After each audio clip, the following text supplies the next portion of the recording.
लोकमान्य तिलक जी तो हमारे स्वतंत्रता इतिहास के माथे के तिलक है।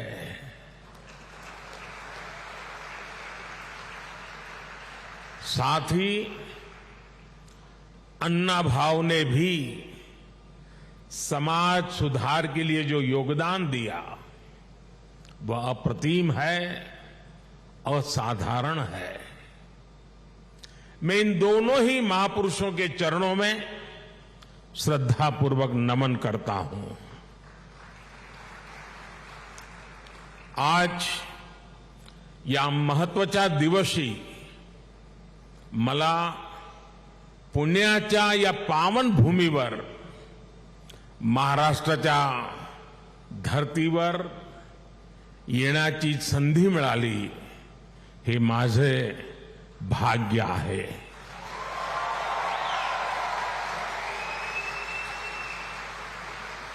ये पुण्य भूमि छत्रपति शिवाजी महाराज की धरती है। ये चाफेकर बंधुओं की पवित्र धरती है। इस धरती से ज्योतिबा फुले, सावित्रीबाई फुले की प्रेरणाएं और आदर्श जुड़े हैं।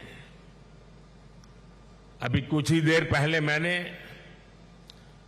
दगड़ू सेठ मंदिर में गणपति जी का आशीर्वाद भी लिया। ये भी पुणे जिले के इतिहास का बड़ा दिलचस्प पहलू है।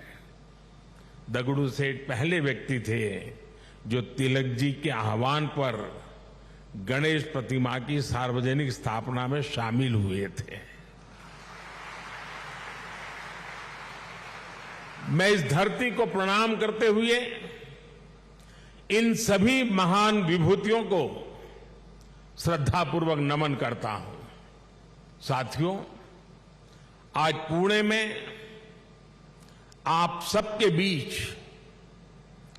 मुझे जो सम्मान मिला है ये मेरे जीवन का एक अविस्मरणीय अनुभव है। जो जगह, जो संस्था सीधे तिलक जी से जुड़ी रही हो उसके द्वारा लोकमान्य तिलक नेशनल अवार्ड मिलना मेरे लिए सौभाग्य की बात है। मैं इस सम्मान के लिए हिंद स्वराज संघ का और आप सभी का पूरी विनम्रता के साथ हृदय से आभार व्यक्त करता हूं। और मैं ये भी कहना चाहूंगा, अगर ऊपर ऊपर से थोड़ा नजर करें तो हमारे देश में काशी और पुणे दोनों की एक विशेष पहचान है। विद्वत्ता यहां पर चिरंजीव है, अमरत्व को प्राप्त हुई है।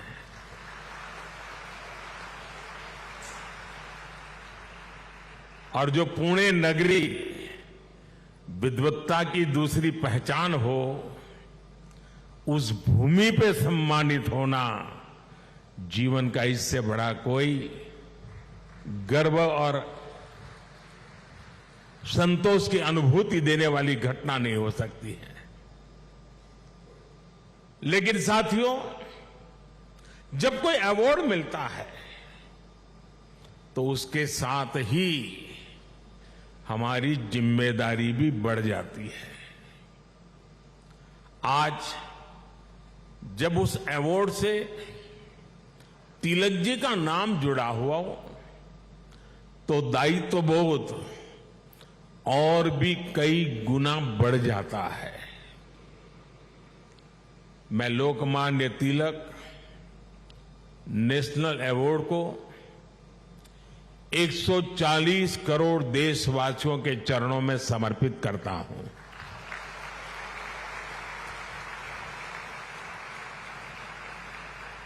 मैं देशवासियों को विश्वास भी दिलाता हूं कि उनकी सेवा में, उनकी आशाओं अपेक्षाओं की पूर्ति में कोई कोर कसर बाकी नहीं छोड़ूंगा।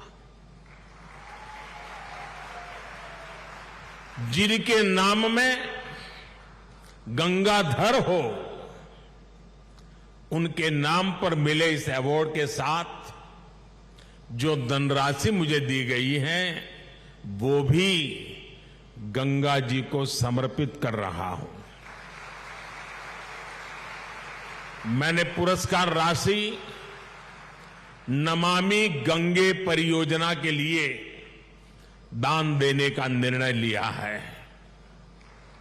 साथियों, भारत की आजादी में लोकमान्य तिलक की भूमिका को, उनके योगदान को कुछ घटनाओं और शब्दों में नहीं समेटा जा सकता है।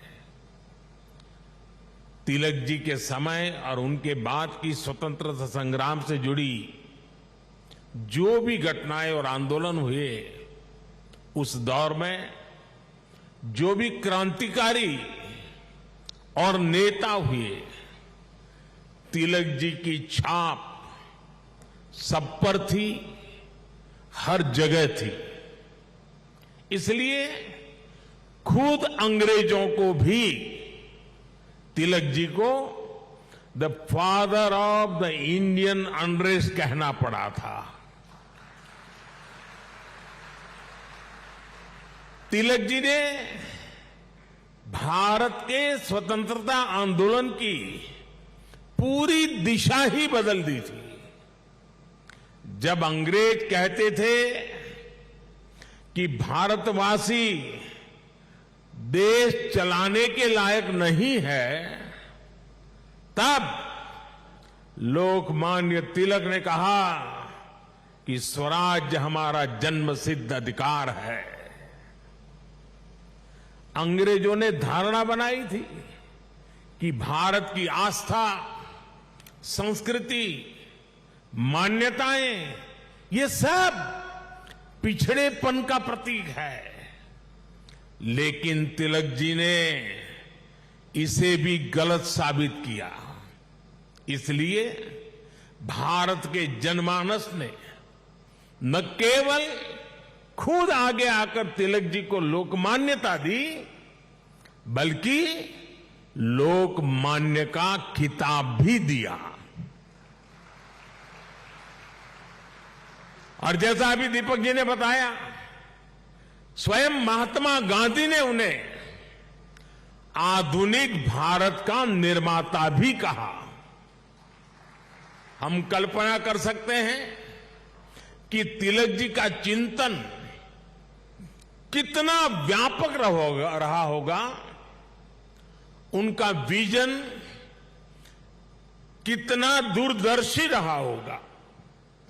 साथियों, एक महान नेता वो होता है जो एक बड़े लक्ष्य के लिए न केवल खुद को समर्पित करता है, बल्कि उस लक्ष्य की प्राप्ति के लिए संस्थाएं और व्यवस्थाएं भी तैयार करता है।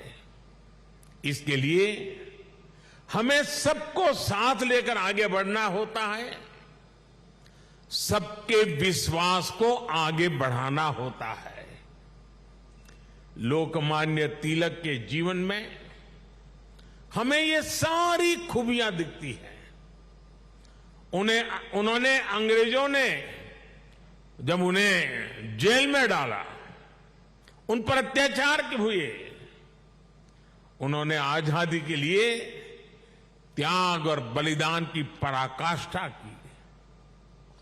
लेकिन साथ ही उन्होंने टीम स्पिरिट के, सहभाग और सहयोग के अनुकरणीय उदाहरण भी पेश किए। लाला लाजपत राय और बिपिन चंद्र पाल के साथ उनका विश्वास, उनकी आत्मीयता भारतीय स्वतंत्रता संग्राम का स्वर्णिम अध्याय है। आज भी जब बात होती है तो लाल बाल पाल के तीनों नाम एक त्रिशक्ति के रूप में याद किए जाते हैं। तिलक जी ने उस समय आजादी की आवाज को बुलंद करने के लिए पत्रकारिता और अखबार की अहमियत को भी समझा। अंग्रेजी में तिलक जी ने, जैसा शरद राव ने कहा, द मराठा साप्ताहिक शुरू किया। मराठी में गोपाल गणेश अगरकर और विष्णु शास्त्री चिपळूणकर जी के साथ मिलकर उन्होंने केसरी अखबार शुरू किया। 140 से भी ज्यादा समय से केसरी अनवरत आज भी महाराष्ट्र में छपता है, लोगों के बीच पढ़ा जाता है। ये इस बात का सबूत है कि तिलक जी ने कितनी मजबूत नींव पर संस्थाओं का निर्माण किया था। साथियों, संस्थाओं की तरह लोकमान्य तिलक ने परंपराओं को भी पोषित किया। उन्होंने समाज को जोड़ने के लिए सार्वजनिक गणपति महोत्सव की नींव डाली। उन्होंने छत्रपति शिवाजी महाराज के साहस और आदर्शों की ऊर्जा से समाज को भरने के लिए शिव जयंती का आयोजन शुरू किया। ये आयोजन भारत को सांस्कृतिक सूत्र में पिरोने के अभियान भी थे और इनमें पूर्ण स्वराज की संपूर्ण संकल्पना भी थी। यही भारत की समाज व्यवस्था की खासियत रही है। भारत ने हमेशा ऐसे नेतृत्व को जन्म दिया है जिसने आजादी जैसे बड़े लक्ष्यों के लिए भी संघर्ष किया और सामाजिक बुराइयों के खिलाफ नई दिशा भी दिखाई। आज की युवा पीढ़ी के लिए यह बहुत बड़ी सीख है। भाइयों और बहनों, लोकमान्य तिलक इस बात को भी जानते थे कि आजादी का आंदोलन हो या राष्ट्र निर्माण का मिशन, भविष्य की जिम्मेदारी हमेशा युवाओं के कंधों पर होती है। वो भारत के भविष्य के लिए शिक्षित और सक्षम युवाओं का निर्माण चाहते थे। लोकमान्य में युवाओं की प्रतिभा पहचानने की जो दिव्य दृष्टि थी, इसका एक उदाहरण हमें वीर सावरकर से जुड़े घटनाक्रम में मिलता है।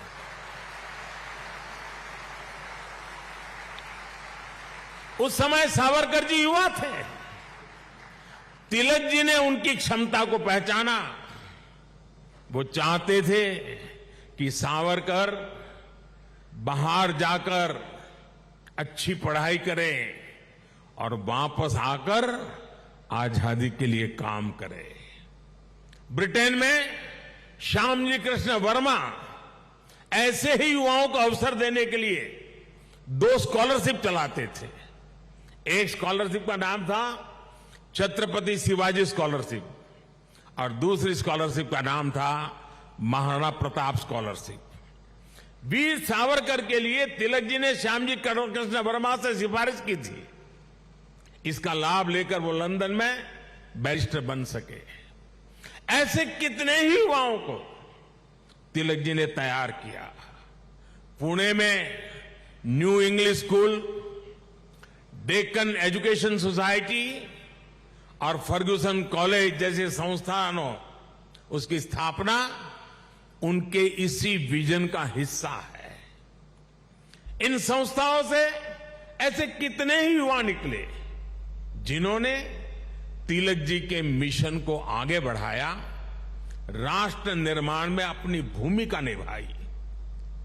व्यवस्था निर्माण से संस्था निर्माण, संस्था निर्माण से व्यक्ति निर्माण और व्यक्ति निर्माण से राष्ट्र निर्माण, ये विजन राष्ट्र के भविष्य के लिए रोड मैप की तरह होता है।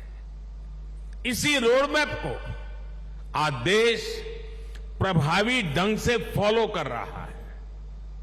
साथियों, वैसे तो तिलक जी पूरे भारत के लोकमान्य नेता है, लेकिन जैसे पुणे और महाराष्ट्र के लोगों के लिए उनका एक अलग स्थान है, वैसा ही रिश्ता गुजरात के लोगों का भी उनके साथ है। मैं आज इस विशेष अवसर पर मैं उन बातों को भी याद कर रहा हूं। स्वतंत्रता संग्राम के समय वो करीब 1.5 महीने अहमदाबाद साबरमती जेल में रहे थे। इसके बाद 1916 में तिलक जी अहमदाबाद आए और आपको जानकर के खुशी होगी, उस समय जब अंग्रेजों की पूरी तरह जुल्म चलते थे, अहमदाबाद में तिलक जी के स्वागत में और उनको सुनने के लिए उस जमाने में 40,000 से ज्यादा लोग उनका स्वागत करने के लिए आए थे। और खुशी की बात यह है कि उनको सुनने के लिए उस समय ऑडियंस में सरदार वल्लभ भाई पटेल भी थे। उनके भाषण ने सरदार साहब के मन में एक अलग ही छाप छोड़ी। बाद में सरदार पटेल अहमदाबाद नगर पालिका के प्रेसिडेंट बने, म्युनिसिपैलिटी के प्रेसिडेंट बने। और आप देखिए उस समय के व्यक्तित्व की सोच कैसी होती थी। उन्होंने अहमदाबाद में तिलक जी की मूर्ति लगाने का फैसला किया। और सिर्फ मूर्ति लगाने का फैसला किया नहीं, उनके निर्णय में भी सरदार साहब की लौह पुरुष की पहचान मिलती है। सरदार साहब ने जो जगह चुनी वो जगह थी विक्टोरिया गार्डन। अंग्रेजों ने रानी विक्टोरिया की हीरक जयंती मनाने के लिए अहमदाबाद में 1897 में 1897 में विक्टोरिया गार्डन का निर्माण किया था। यानी ब्रिटिश महारानी के नाम पर बने पार्क में उनकी छाती पर सरदार पटेल ने इतने बड़े क्रांतिकारी लोकमान्य तिलक की मूर्ति लगाने का फैसला कर लिया।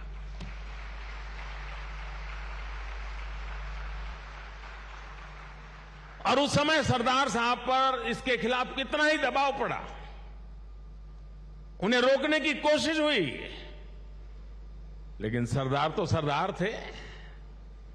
सरदार ने कह दिया वो अपना पद छोड़ देना पसंद करेंगे, लेकिन मूर्ति तो वहीं पर लगेगी।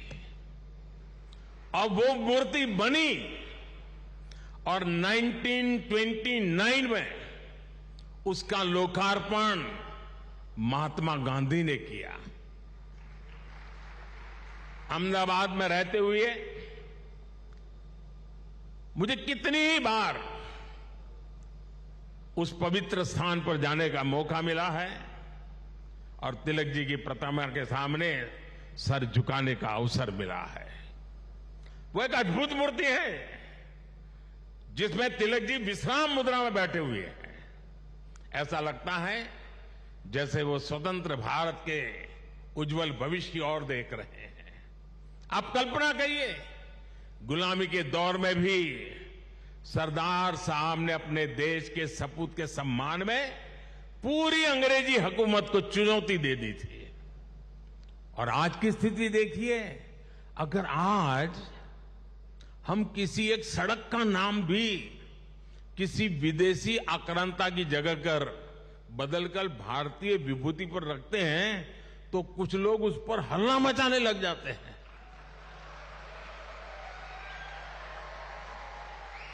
उनकी नींद खराब हो जाती है। साथियों, ऐसा कितना ही कुछ है जो हम लोकमान्य तिलक के जीवन से सीख सकते हैं। लोकमान्य तिलक गीता में निष्ठा रखने वाले व्यक्ति थे। वो गीता के कर्मयोग को जीने वाले व्यक्ति थे। अंग्रेजों ने उन्हें रोकने के लिए उन्हें भारत के दूर पूरब में मांडले की जेल में डाल दिया, लेकिन वहां भी तिलक जी ने गीता का अपना अध्ययन जारी रखा। उन्होंने देश को हर चुनौती से पार पाने के लिए गीता रहस्य के जरिए कर्मयोग की सहज समझ दी, कर्म की ताकत से परिचित करवाया। साथियों, बाल गंगाधर तिलक जी के व्यक्तित्व के एक और पहलू की तरफ मैं आज देश के युवा पीढ़ी का ध्यान आकर्षित करना चाहता हूं। तिलक जी की एक बड़ी विशेषता थी कि वो लोगों को खुद पर विश्वास करने के बड़े आग्रही थे और करना सिखाते थे। वो उन्हें आत्मविश्वास से भर देते थे। पिछली शताब्दी में जब लोगों के मन में ये बात बैठ गई थी कि भारत गुलामी की बेड़ियां नहीं तोड़ सकता, तिलक जी ने लोगों को आजादी का विश्वास दिया। उन्हें हमारे इतिहास पर विश्वास था, उन्हें हमारी संस्कृति पर विश्वास था, उन्हें अपने लोगों पर विश्वास था, उन्हें हमारे श्रमिकों उद्यमियों पर विश्वास था, उन्हें भारत के सामर्थ्य पर विश्वास था। भारत की बात आते ही कहा जाता था, यहां के लोग ऐसे ही हैं, हमारा कुछ नहीं हो सकता। लेकिन तिलक जी ने हीन भावना के इस मिथक को तोड़ने का प्रयास किया, देश को उसके सामर्थ्य का विश्वास दिलाया। साथियों, अविश्वास के वातावरण में देश का विकास संभव नहीं होता। कल मैं देख रहा था, पुणे के ही एक सज्जन श्रीमान मनोज पोचाट जी ने मुझे ट्वीट किया है। उन्होंने मुझे 10 साल पहले की मेरी पुणे यात्रा को याद दिलाया है। उस समय जिस फर्ग्यूसन कॉलेज की तिलक जी ने स्थापना की थी, उसमें मैंने तब के भारत में ट्रस्ट डेफिसिट की बात की थी। अब मनोज जी ने मुझे आग्रह किया है कि मैं ट्रस्ट डेफिसिट से ट्रस्ट सरप्लस तक की देश की यात्रा के बारे में बात करूं। मैं मनोज जी का आभार व्यक्त करूंगा कि उन्होंने इस अहम विषय को उठाया है। भाइयों और बहनों, आज भारत में ट्रस्ट सरप्लस पॉलिसी में भी दिखाई देता है और देशवासियों के परिश्रम में भी झलकता है। बीते 9 वर्षों में भारत के लोगों ने बड़े बड़े बदलावों की नींव रखी, बड़े बड़े परिवर्तन करके दिखाए। आखिर कैसे भारत दुनिया की 5वीं सबसे बड़ी अर्थव्यवस्था बन गया? ये भारत के लोग ही हैं जिन्होंने ये करके दिखाया।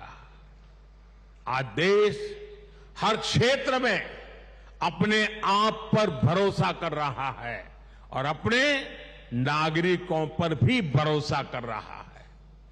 कोरोना के संकट काल में भारत ने अपने वैज्ञानिकों पर विश्वास किया और उन्होंने मेड इन इंडिया वैक्सीन बनाकर दिखाई और पुणे ने भी उसमें बड़ी भूमिका निभाई। हम आत्मनिर्भर भारत की बात कर रहे हैं क्योंकि हमें विश्वास है कि भारत ये कर सकता है। हम देश के आम आदमी को बिना गारंटी का मुद्रा लोन दे रहे हैं क्योंकि हमें उसकी ईमानदारी पर, उसकी कर्तव्य शक्ति पर विश्वास है। पहले छोटे छोटे कामों के लिए आम लोगों को परेशान होना पड़ता था। आज ज्यादातर काम मोबाइल पर एक क्लिक पर हो रहे हैं। कागजों को अटैच करने के लिए आपके अपने हस्ताक्षर पर भी आज सरकार विश्वास कर रही है। इससे देश में एक अलग माहौल बन रहा है, एक सकारात्मक वातावरण तैयार हो रहा है और हम देख रहे हैं कि विश्वास से भरे हुए देश के लोग देश के विकास के लिए कैसे खुद आगे बढ़कर काम कर रहे हैं। स्वच्छ भारत आंदोलन को इस जन विश्वास ने ही जन आंदोलन में बदला। बेटी बचाओ बेटी पढ़ाओ अभियान को इस जन विश्वास ने ही जन आंदोलन में बदला। लाल किले से मेरी एक पुकार पर कि जो सक्षम है उन्हें गैस सब्सिडी छोड़नी चाहिए, लाखों लोगों ने गैस सब्सिडी छोड़ दी थी। कुछ समय पहले ही कई देशों का एक सर्वे हुआ था। इस सर्वे में सामने आया कि जिस देश के नागरिकों को अपनी सरकार में सबसे ज्यादा विश्वास है, उस सर्वे ने बताया उस देश का नाम भारत है। ये बदलता हुआ जनमानस, ये बढ़ता हुआ जनविश्वास भारत के जन जन की प्रगति का माध्यम बन रहा है। साथियों, आज आजादी के 75 वर्ष बाद देश अपने अमृतकाल को कर्तव्य काल के रूप में देख रहा है। हम देशवासी अपने अपने स्तर से देश के सपनों और संकल्पों को ध्यान में रखकर काम कर रहे हैं। इसलिए आज विश्व भी भारत में भविष्य देख रहा है। हमारे प्रयास आज पूरी मानवता के लिए एक आश्वासन बन रहे हैं। मैं मानता हूं कि लोकमान्य आज जहां भी उनकी आत्मा होगी वो हमें देख रहे हैं, हम पर अपना आशीर्वाद बरसा रहे हैं।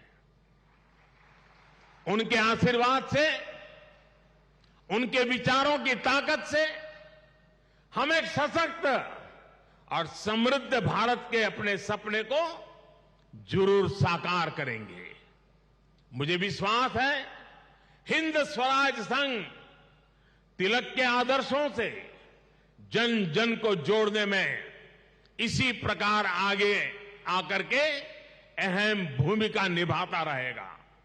मैं एक बार फिर इस सम्मान के लिए आप सभी का आभार प्रकट करता हूं।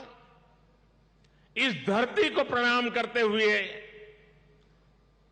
इस विचार को आगे बढ़ाने में जुड़े हुए सबको प्रणाम करते हुए